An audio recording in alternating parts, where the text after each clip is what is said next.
po ba ay posible o ito ba ay posible? Mga kababayan, ang korupsyon ay posible matanggal.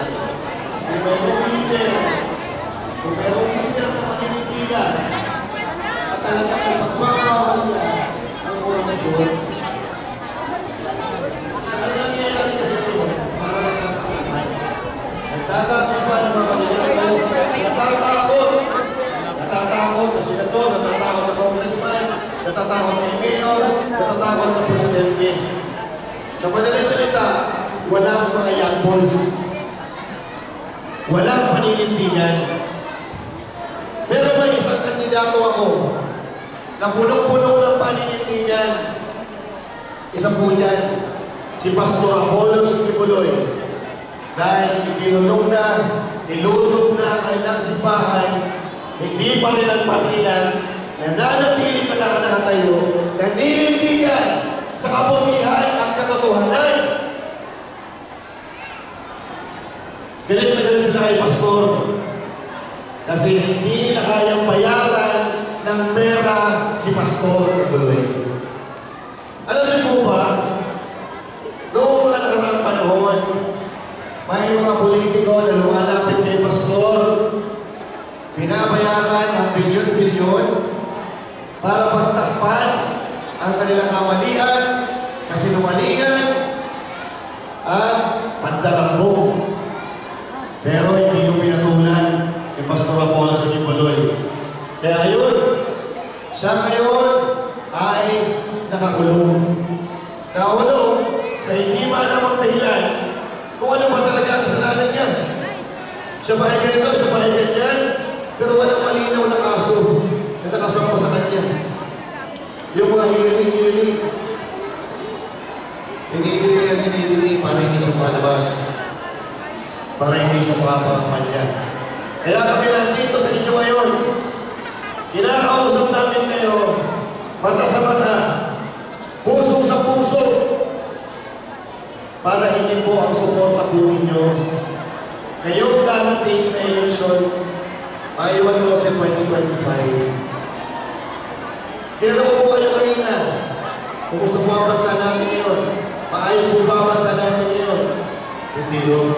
Ang sabi ko, hindi. So now, pinipresenta po namin sa inyo ang aming kandidato number 53 sa Balota, Pastor Apollos Kibuloy, na walang halong pagtatrama, walang halong pagpuputol, mata sa mata, puso sa puso kami lumalapit po sa inyo. Wala po kami may papangako sa inyo, kundi ang taus-pusong paninervisyo niya at pagiging leader sa bansang Pilipinas. Baka pinag-ulit nyo lang kami. Si Pastor Apollos ay isang leader ng Kingdom of Jesus Christ. Kingdom of Jesus Christ is one of the fastest growing congregation all over the world. Dati meron sila 15 na members. Ngayon, nasa 7 million members na meron ang Kingdom of Jesus Christ. At hindi po yung mangyayari kung si Pastor Apollos ay palatay-latay na leader. Nangyari po yun dahil epektibo ang pagkakalita sa Pastor Apollos Kibuloy. When in fact, hindi lang sa pagkakalita, hindi lang pagiging leader. Walang pera ang galing sa gobyerno. Naipatayo, ang pinakamalaking kingdom sa Pilipinas o sa buong mundo na nasa natin. Yan ay isip ni Pastor Apollos Kibuloy. At ang pagpapasin niyo sa gano'ng pagkakalita, sa freedom pagkakalita, para iso sa lupa na mahinutuloy ang mga nangyayari na wala niya ang kundi sa ikaw na